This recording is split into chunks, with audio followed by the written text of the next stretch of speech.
Committee are Brian D'Antonio and Brian Loudermilk. All other council members are here along with administration. The first order of business this evening is to approve the minutes of October 22nd. Do I have a motion? Move to approve. Second. All those in favor of approving the minutes, say aye. Aye. Noes? Abstentions? The minutes are approved.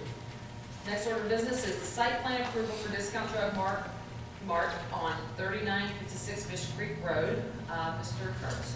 Thank you. This is a request by Mr. David Howe, who's the architect and agent for the property owner, Mr. Eric Arnold, managing member of Fish Creek Road Property LLC, who's the owner, for a approval of the site plan to permit the construction of a retail store at 3956 Fish Creek Road. The site is located on the west side of Fish Creek Road, south of the Oregon Trail Shopping Center, and is zoned C3 Community Retail.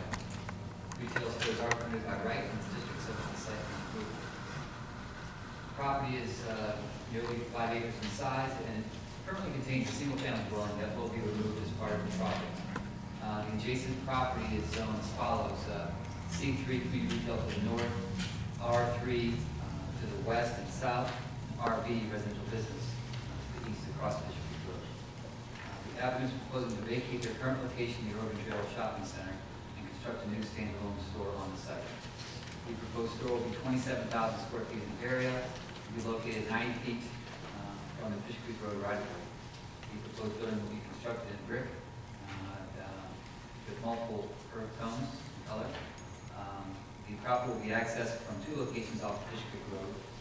There will be a total of 111 parking spaces to be located in front to the east side and on the side of the north side of the building. There's also a drive-through proposed to be located on the north side of the store with a dedicated drive-through lane with 5 waiting spaces. There is landscaping and lining proposed along Fish Creek Road and around the perimeter of the parking lot where appropriate. The stormwater for the project will primarily be contained in underground pipes and will be directed east to the stormwater system on Fish Creek Road. A total of 59% of the site will be open space. The property is a large property, and most of it will be unoccupied. There's a gas pipeline underneath here, which renders this part of the site relatively unusable. So all development's going to be on the front side of the site, the east side of the site. Again, the entrances will be here and here. And anything else of note? There is one minor variance requested, that is the southern property line. Because it's adjacent to a residential district, 25 feet is required. They're requesting it to be located 23 feet from that south property line. Reason being, there was a recommendation from the fire department that this southern circulation lane, the fire department recommended 24 feet in width, and so that involved widening that driveway. Planning Commission did recommend approval of that variance. Determination was that it was minor in character. Secondly, the existing wooded area to the south, and then south of that is the circulation drive. So there was no residences that were near that proposed variance. So that was supported by Planning Commission. Do you have to answer any questions? Thank you. Do any members of the committee have any questions for Mr. Kurtz? Mr. Ryan. Rob, back behind there, on their, well, if you want to call it the backside of the building, there's a large parcel of land. Is that a whole parcel that they own now? This is actually one parcel. Okay, right here. This is all one parcel, 4.88 acres. Is that ever able to be built upon or no? Or is that?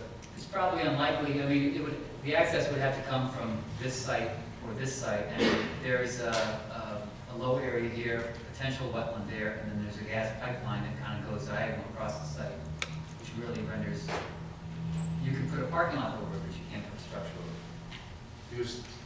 Is there a need for retention basin or anything? Well, there is going to be a stormwater quality basin here, located behind the parking lot, and then it'll be directed, all the stormwater will be directed in this direction towards Fish Creek Road, primarily in underground, oversized underground pipes.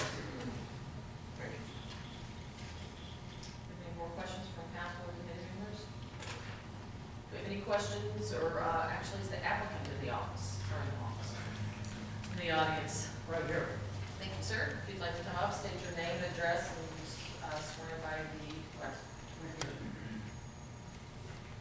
My name is Dave Howe. I'm the architect for the building. My address is 3787 Green Road in Beechwood. Want to raise your right hand, please, sir? Oh, You solemnly swear that the testimony you're about to give is true, so help you God? Thank you. Thank you. there are two primary reasons that Drug Mart would like to build a new building. One, the present building that they're in is smaller than their normal building today. They've been growing a little somewhat over the years as more products are added. And the second one, they feel that the recognition from people on the road is not quite as good as they would like. So I think that this location will be more visible and will help the volume of business. Also, the drive-through will be much handier. The one that's here now is kind of back behind the building a little bit, not quite as recognizable again as the proposal for the new building. Do they all, any of your council have any questions? Thank you, sir.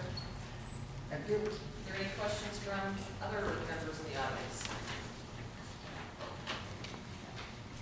Great, well, what we will do, I will make a motion to move this on to number, move it on to council on third reading. Do I have a second? Second.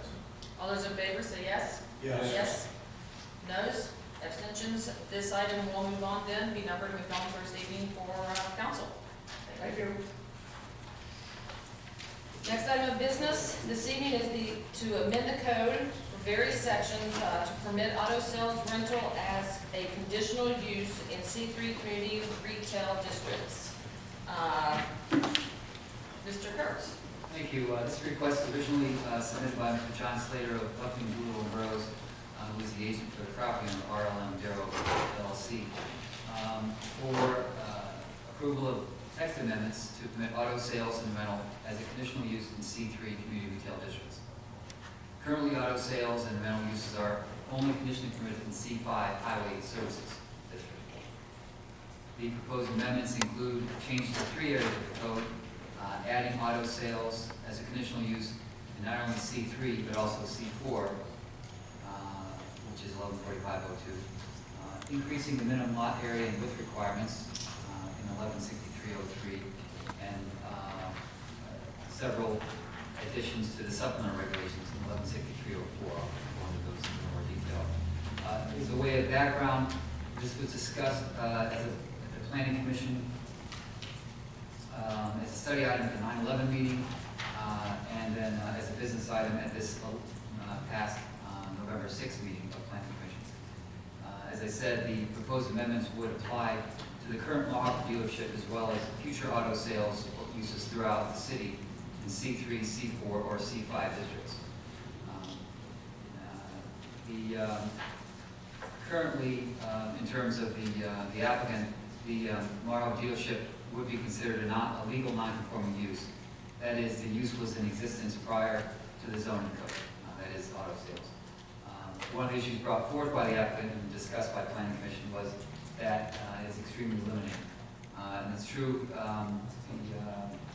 Chapter 1191, the non-conforming use section, intends to eliminate non-conforming uses. That's how it's written.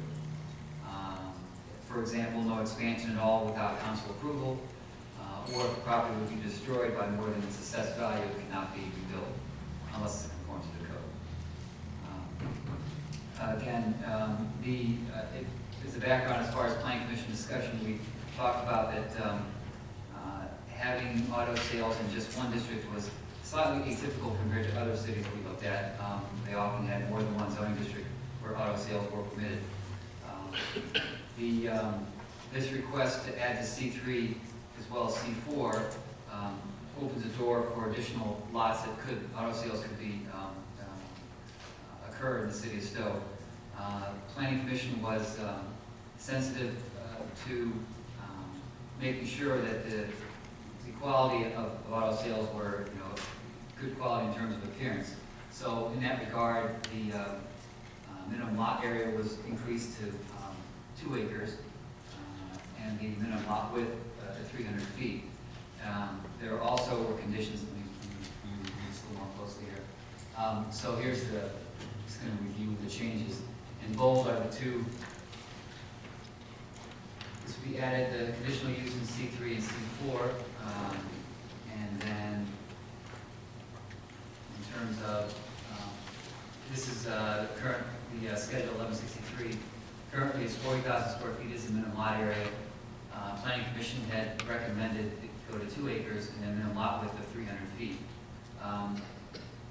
Again, with an eye towards trying to maintain a good quality development. And again, these follow that same kind of theme. The items 4 through 7 were added. There was, obviously, we had to make that change. And then this section here, this 1145-10D, basically requires screening when it's adjacent to residential districts. That was already in place, just a clarification. So the first item, number 4, that was proposed to be added was that you also would have to have a sales office activities. Again, try to avoid just maybe a not as high quality, just a used car with no building associated with it. That was not something the Planning Commission was interested in doing. Also, all portions of the lot used for sales or storage of vehicles shall be paved with asphalt or concrete. Again, kind of a quality issue. And then outside loudspeakers shall not be permitted. That was another condition to try to control the development. And then, the areas for vehicle display is required to be delineated on the site plan so that we know that is going to occur.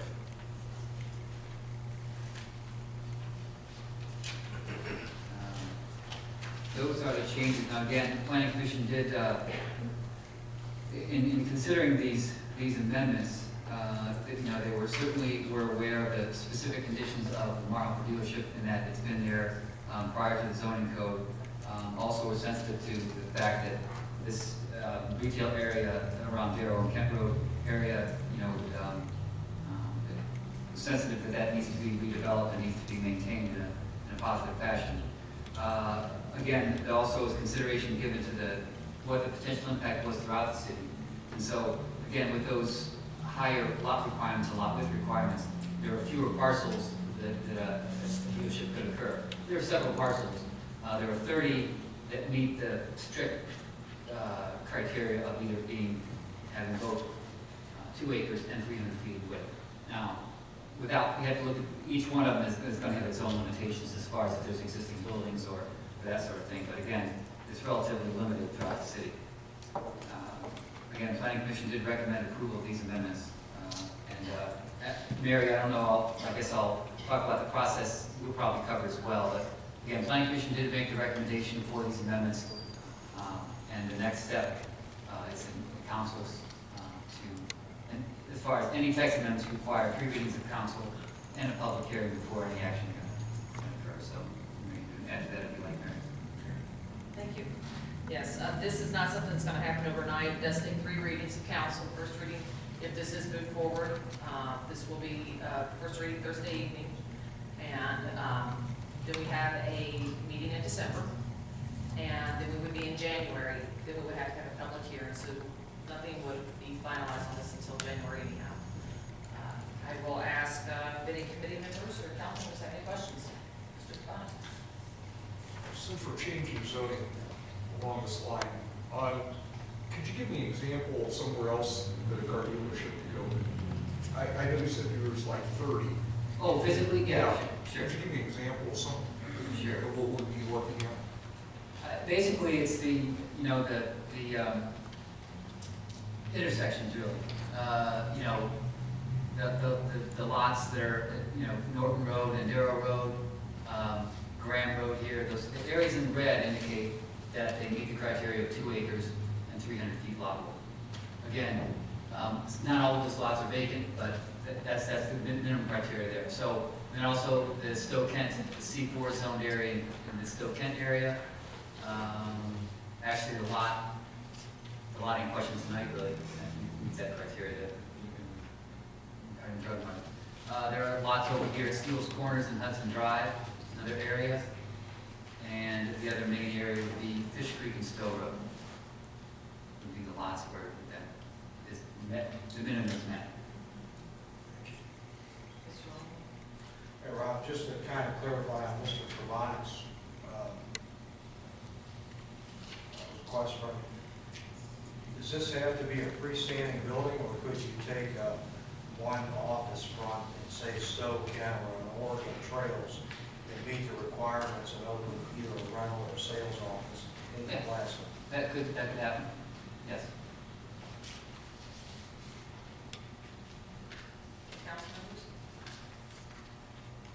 Mr. Kurtz and I spoke earlier this week, so actually I have most of my questions out of the way and asked there, to the next questions I was going to ask. I would ask if the applicant is in the office. I am in the office today, in the audience. Your name and address, please. Yes, it's John Slater, it's Slagter. My address is 1375 East 9th Street, Cleveland, Ohio, 44114. Raise your right hand, please solemnly swear that the testimony you're about to give is true, so help you God. Yes. Thank you. Good evening. My name is John Slater. I'm an attorney with the law firm Buckingham, Doolittle, and Burroughs, and we represent the applicant, which is RLM Bureau LLC, which is the owner of the property where the Ron Marhofer dealership is located. To begin with, Mr. Marhofer couldn't be here this evening. He sends his apologies. He had, my understanding is that I believe his football coach had passed away. He was asked to eulogize him, and he would be here. He's been at all the other meetings, and unfortunately it's this evening. So he wanted me to send those apologies. He does understand this is important, but we also did want to prove it because I know there's a long process. But to begin with, the Marhofer dealership, and actually this site has been located in Stow for a long period of time. In fact, my understanding is that this is one of the oldest businesses in this community.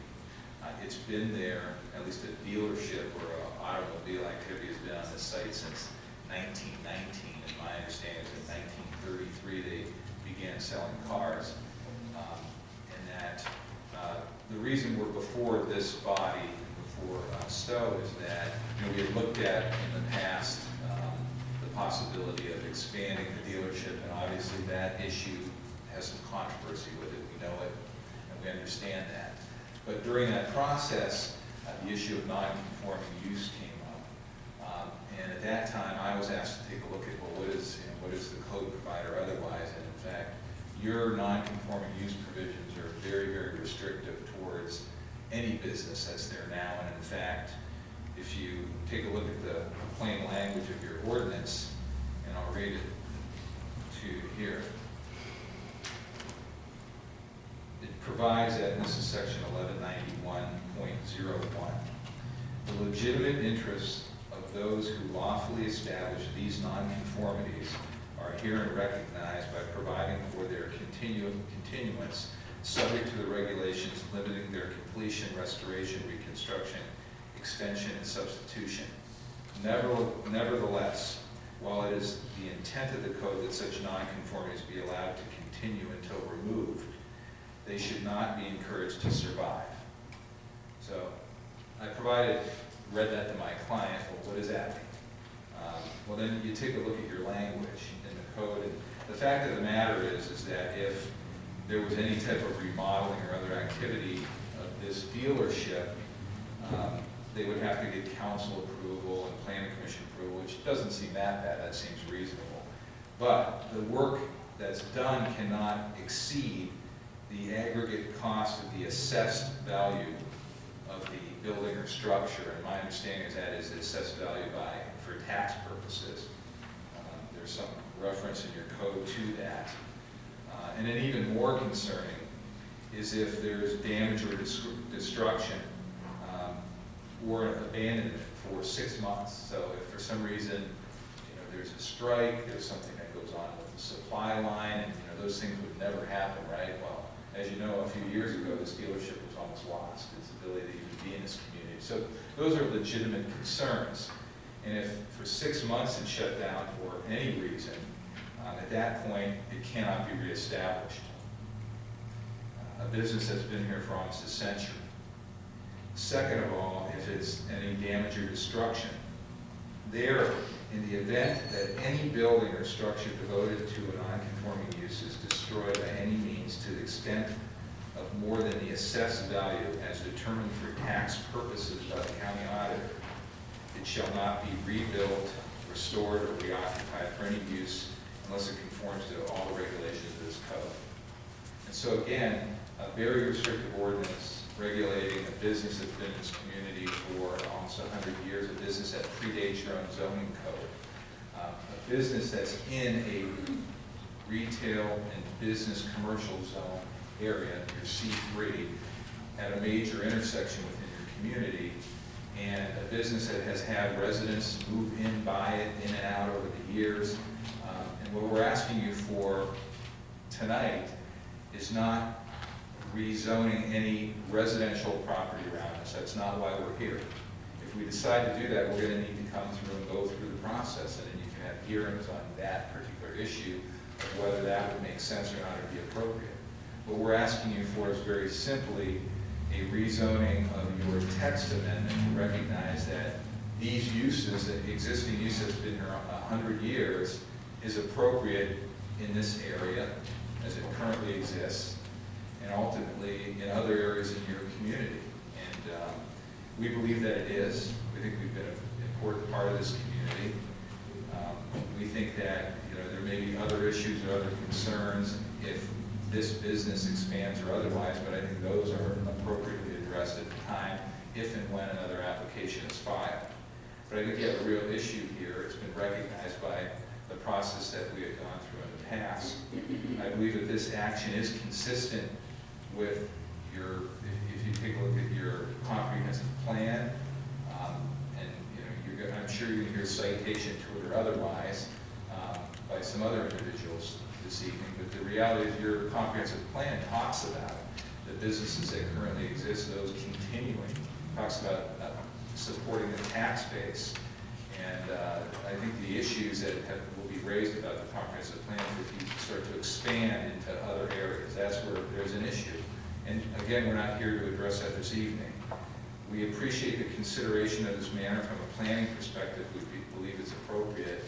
And I think the fact of the matter is that to allow this use to stay in this type of category with these severe restrictions for any business owner would be a real risk that really isn't worth bearing. I think, just the code itself saying, we don't want you to survive, says a lot about this. And again, we're just talking about this particular site, this zoning, nothing beyond that.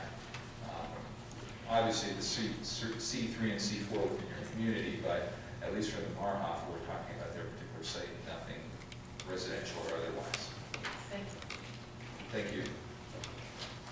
While he is at the podium, do we have any questions from committee or council members? Thank you. Thank you. I will state that I always give a few more minutes to applicants so that they can make explanations, but we will ask that you, those of you coming up for comments and concerns, much of your testimonies are on record from previous meetings that were with commission, but I will give everybody a chance to speak. So if you do have a comment at this time or concern, please raise your hand and be recognized. Yes, sir. Name and address, please. Yes, my name is Michael Gordon. I'm an attorney with the law firm of Voorhees, Sater, Seymour and Pease, and I represent Doug and Allison Burley, who reside at 1969 Thorndale. And I'm sure some of you know my comments might be already. Your address. Yes. Your address. Oh, yes, I'm at 106 South Main Street in Akron, Ohio. Raise your right hand. Yes. Solemnly swear that the testimony you're about to give is true, so help you God. I do. Thank you. I think the confusion that Mr. Slater had in making his presentation really evinces what's at the bottom line here. The confusion is, we're really just talking about this site. We're gonna have to talk again. Yeah, we're really just talking about this site. And what they're really asking you to do is change the text of a zoning code that applies throughout the city of Stow. I think you, sir, asked a question earlier. How many sites are affected by this zoning change? And it's true that your zoning code is highly restrictive with regard to non-conforming uses. And in fact, the law of Ohio is very restrictive with regard to non-conforming uses. Non-conforming uses cannot expand to after acquired property. And that's what's at issue here. They discovered this problem because Mr. Malhofer had sought to purchase 3 properties in the Thorndale neighborhood and made a request to rezone those properties so that they could become a parking lot. And that damages that neighborhood at Thorndale, many of the houses of which were built in the 1920s. A neighborhood which is adjacent to an elementary school and is a stable and valuable neighborhood within the city of Stow. They cannot expand that car dealership or rezone those properties under existing law. So why are they not asking you simply to say, let's look at Mr. Malhofer's property and rezone it? Or why aren't we just asking for a situation where we could liberalize the non-conforming use? The reason is because as long as that's a non-conforming use, he cannot expand into this neighborhood. Now, there are commercial properties adjacent to his existing lot, but he has chosen to proceed in a way that he is asking you not only to change the text of specific code sections, he is asking you to ignore your code when it states at the very beginning of chapter 1145, when it talks about the entire reason for commercial districts in your zoning code. What is the entire reason for these classifications, C3, C4, C5? What's the reason? Well, the reason is stated. You have 2 minutes to tell us. Okay, the reason is stated. Commercial district regulations are established to ensure the availability of suitable areas for business and commercial uses, while at the same time promoting the most desirable and beneficial use of land that will protect the character and value of the residential neighborhoods within Stow. No one's trying to force Malhofer to leave Stow. All we are trying to do is to defend this residential property and to ask Mr. Malhofer to develop and improve his car lot with your blessings. But this is a disguise simply to turn a non-conforming use into a conforming use. No one has really analyzed how many properties within Stow could be possibly affected by this, or how many homeowners could be expected to wake up and find a car dealership next to them. Someone decided when they wrote the comprehensive plan for Stow, and the people who have been talking about the comprehensive development of Stow, somebody said, hey, there's a reason to zone this as a non-conforming use. And that reason is to protect those adjacent neighborhoods. And so I ask you, when you think about the confusion in the presentation, this is a text amendment of general applicability within the city of Stow in its entirety, but its real purpose is targeted. It's really about spot zoning. How do we change the situation so that we can take over 3 residential properties and move a car lot into an existing neighborhood that has been there since the 1920s?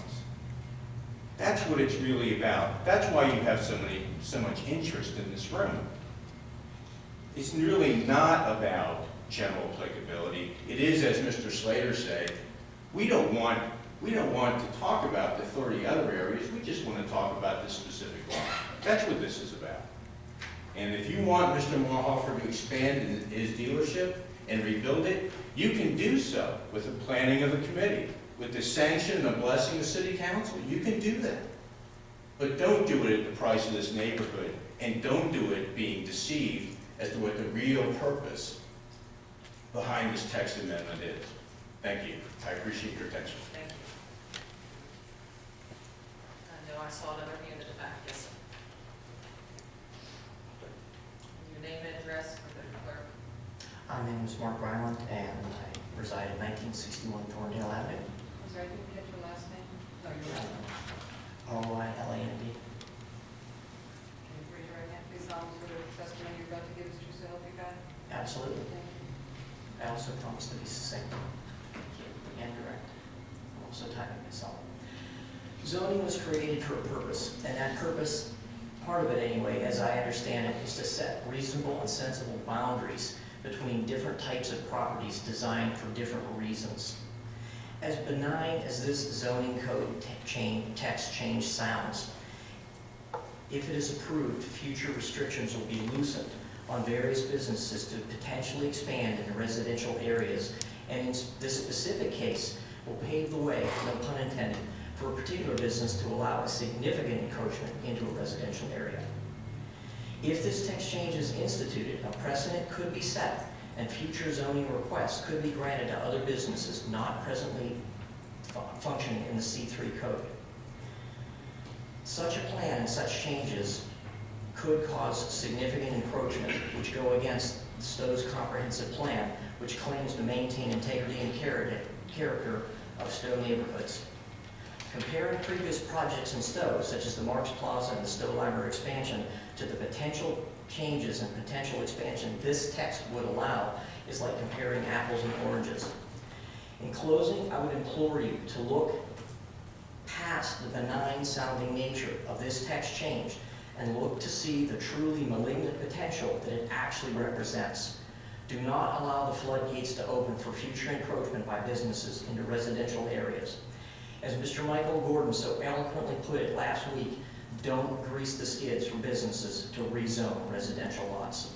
Thank you very much for allowing me to have a voice. Thank you. Anyone else? Yeah, I have 2 minutes.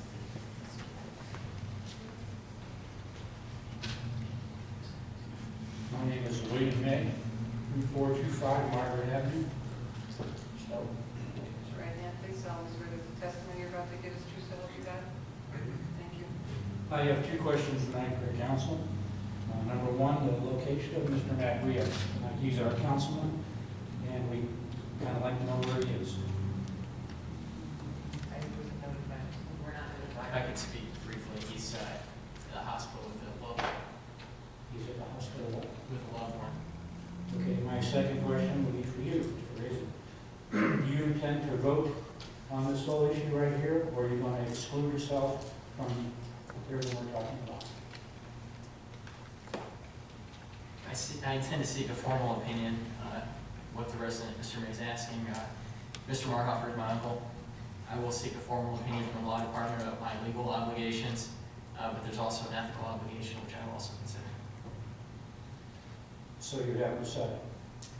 I'm not willing to be put on the spot. Okay.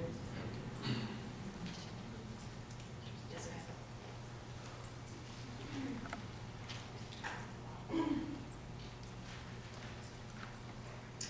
My name is Terry May. I also live at 3425 Margaret Avenue. Raise your right hand. Please solemnly swear that the testimony you're about to give is true, so help you God. Thank you. I just would like to put a couple thoughts before you. In this request for the text change, what you're really doing is allowing Marhofer to expand, to redevelop his property. What I would like to ask each and every one of you is what you would like that corner of Stow, which is a very prominent corner in the city of Stow, to look like. Do you want it to have acres and acres of cars and a chrome and glass building, which is totally different than what the surrounding area is. If you look at most of the buildings, you go down 91, the houses that have been saved, most of those buildings are all brick. The surrounding CVS, the Colonnade building, the Plaza, they're all brick. So that's really my question to you. What do you want that corner to look like? Do you want it to look like a car dealer? If you go down 91 South and you sit at that light and you look over there, is that what you want to see? Acres and acres of cars. The other one point I would like to make is that it's been stated over and over and over again that Mr. Mahoffer's been in the city 100 years. And he has. He has. But not at the size he is now, or the size he would like to be. Started out as a very small building.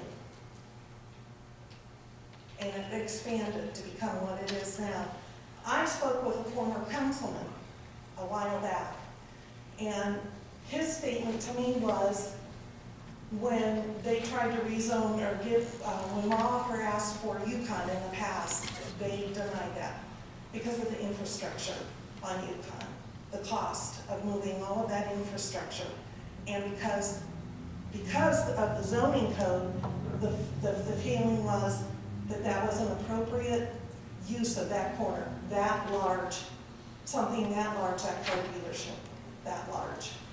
So, again, I'm just asking you to think about what you would like that corner to look like. Thank you. Do you have anyone else that would like to speak? Okay. Mr. Lovell? Yeah, well, I have a couple more questions, I guess. Taking this from 40,000 feet to 2 acres, is the intent here to make that only for somebody that would be dealing with autos, or does that in effect change everything in that, the C3, C4, and C5 area to 2 acres? No, that would apply just to auto sales and rental. The 11, this schedule here, and you know, this may be a little confusing. This is just one piece of this of the whole schedule. In 1163 is a list of all the conditional uses, and under each different use, there may be a different lot area. So this would only apply to that use. The other, in the future, in order to expand it, the neighborhood there is all zoned residential currently, is that correct? North of this property, or I should say, east of this property is zoned residential, correct? The area we're talking about on Thorndale is currently all zoned residential. I'm sorry, I missed that. What was your question? On Thorndale, those houses right there are all zoned residential that abut the current property. Yeah, yes, these are all zoned residential. These properties here. And those would need to come before the planning commission, planning committee, and council in order to be rezoned if that would be expanded at all, is that correct? That's correct. That's a separate process.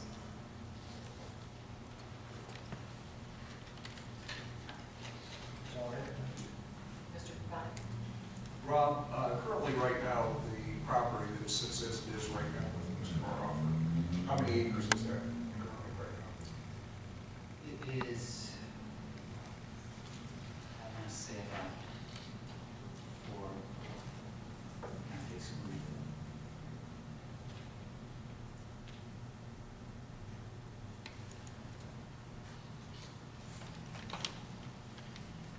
Approximately 4 acres.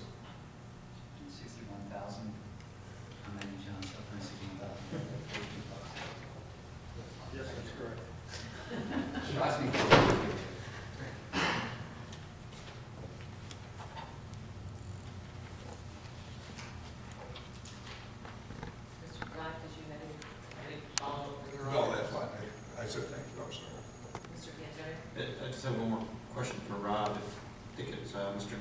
that we hadn't analyzed how many problems this would affect, properties this would affect. But I believe you did. Did you not say it was 30 properties would be affected? There are 30 properties that, approximately 30 properties that meet that criteria of 2 acres with a 300-foot lot. Many of them are already occupied, but, so it was evaluated by planning commission staff. And again, the larger size provides for adequate buffering, adequate setbacks, and that sort of thing. And so while we didn't look at each individual 30 site and say how it would fit there, because you wouldn't know, there's no way you can figure out each site because each use is different. However, given the larger size, it was hoped that that would provide for a quality development that would have adequate setbacks and so on. Thanks. Mr. Costello? Rob, I just want to clarify something. Mr. Lauerlock asked that the 2-acre minimum lot would be based for auto sales or rental. But as it's shown up here, it's auto, truck, or boat. That's correct. I combined those, but yes, that's correct. So we could have a marina come in there and It's possible. dig a hole and fill it up with water and put boats in, right? Okay, thank you.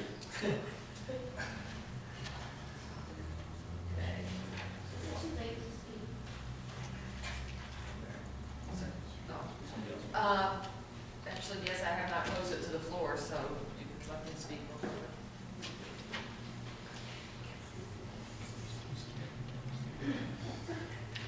Name and address, please. Carol Timchenko, 1970 Thorndale Avenue. Raise your right hand, please. Solemnly swear that the testimony you're about to give is true, so help you God. Yes. Just want everyone to kind of take a step back and imagine yourself living on the street, having these things come up, and it does seem odd that the way our amendment is written has worked for this many years and worked well, protecting residential neighborhoods, and we do feel that everyone knows what the real reason is for the change, and of course, if this building burned down, we don't want him to not be able to rebuild, but I'm sure you have the authority to give him an exception and do so. We're just asking you to, imagine if your son or daughter or family member bought a house on this street and they were faced with these issues. We're trying to protect the rest of the areas that might be affected. We don't know those 30 areas, how close they are to residential properties, but we certainly don't want our city in that position. We live in Stow because it is a good town. We think our council takes care of us and we all take care of each other. It's just we're not really feeling that's what's going on here. So we appreciate the opportunity to speak, and thank you very much. Thank you. Okay. At this time, I will make a motion to move this on for the process to continue. We have to go through the 3 readings, then the public hearing, which will incorporate any more questions or more information that we get. So I will make a motion to move this on to council on Thursday evening. Do you have a second? Second. All those in favor say yes? Yes. If this will be moved on to Thursday evening for the process to continue on it. Thank you. Actually, do we have a planning director's report? Well, I have a planning director / economic development report. Actually, it's not a full report, it's just a little teaser. I will follow with a report to council. We're looking at the trends for development, and our vacancy rate has declined in other words, our occupancy rate has increased in both retail, office, and industrial. So, in particular, Commerce Drive, we've been tracking that for the past 5 to 7 years, and that's occupancy is almost 93% on Commerce Drive. So we're very happy about that, and like I said, I will follow up prior to Thursday's meeting with a little more specifics on what that is. So, yeah, answer any questions? Thank you. Thank you. Actually, before I adjourn this evening, I would like to, on what was said this evening, many people in the Stow area, in this immediate area, were affected in some way in their life by Mr. Fortner. He was the coach at North High School for years, and he did pass away this week, so my heartfelt sympathies go towards his family and to all the people that he touched. I know my husband was coached by him too, and that is a very huge loss in the area, and I know his son is missing him greatly. He is the superintendent down in Wadsworth. So please keep them in your prayers this evening. On that note, I will make a motion for adjournment. Second. All those in favor say yes? Yes. Yes. Meeting's adjourned. Good evening, I'm Dr. Bonnick, I'm chairman of the Stow City Council Public Improvements Committee. Vice chair is Mike Razor. Other members are Murray Bednar and Brian Loudermilk, as well as other council members present this evening are Jim Stow and Brian D'Antonio. First of all, I'd like to have a motion for approval of the minutes dated October 22nd, 2012. So moved. Moved and seconded, all in favor? Yes. Any opposed, any abstained? Okay, we have some business items on here this evening, so if we could go ahead and we will be talking, this isn't on the business items themselves, but during discussion at the end of these business items, we will go ahead and discuss the well at the Church of New Hope, if anybody has any questions or comments.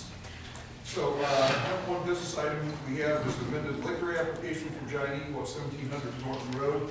And I'll let Mr. Reale start off with that. Mr. Perrone, I have unfortunately limited information on this at this time. I did receive an email from the corporate counsel regarding procedure for the city to assist with the amendment of the license, which begins with a letter from the municipality. It's my understanding we do have a draft letter on hand at the city, although I have not seen it at this point. So I think that's something we're going to have to look at over the next day. Okay. With that being said, do we have a representative from Giant? Sir, if you could start all your name. David Raber, 37 West Broad Street, Suite 730, Columbus, Ohio.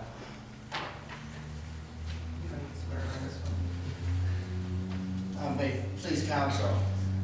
Giant Eagle currently has carryout permits for beer and wine. They've applied for on-premises sales of beer and wine in addition to the carryout privileges. There is an opening for the wine license, but there's not an opening for the beer license. In March of 2012, the General Assembly amended state law to allow for what we call an exempt transfer application.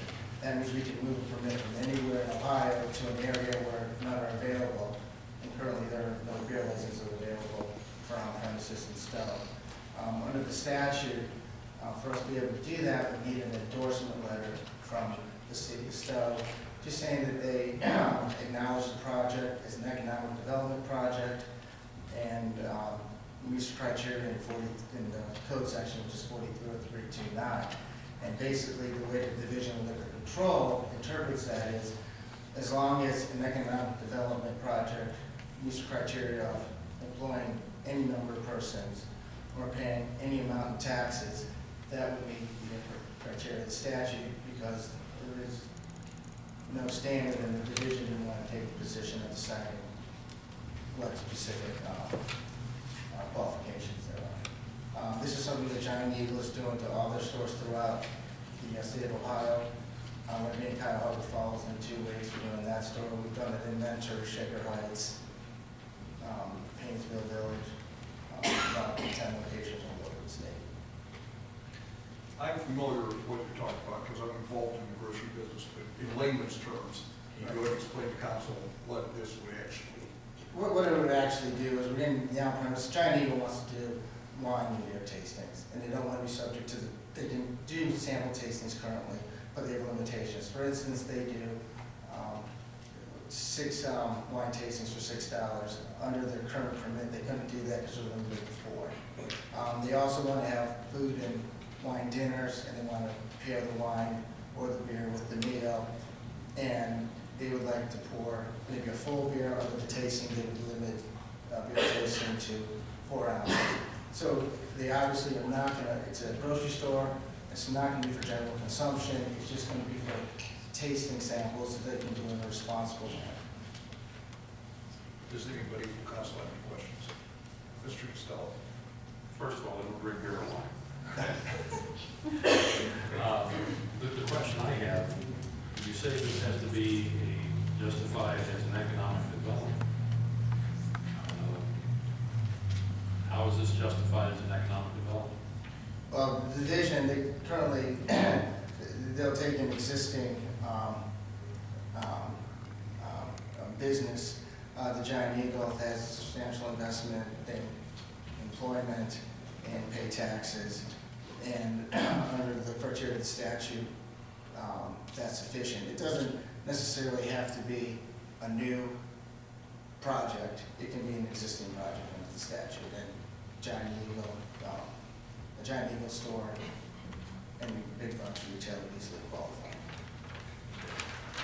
Mr. Waterman? Do you currently do this in any of your other stores? Yes. Yeah, the store in Columbus where I go, on Sawmill, they have one. They just opened a market district down in Columbus. They have it. That's where they have the 6x6, and on Fridays, it's very popular. Like I said, I'm going to be in Cuyahoga Falls next week. Mentor did it, Lyndhurst, Mayfield Village. It's kind of, and also it's not limited to Giant Eagle. Heinen's has done Acme, Whole Foods, Anderson's. It's not limited to Giant Eagle. Mrs. Becker? Actually, I was just gonna say, I used to go to the ones in Hines, and, it's interesting you said Sawmill, because I was just down there last weekend. Yeah. And, it's just to, let everybody know, it's done with class. It's not like, you're, sitting around paper cups and, doing, just having chips and beer. It's a very, very well-run, very classy, manner, and actually one around Sawmill is very nice.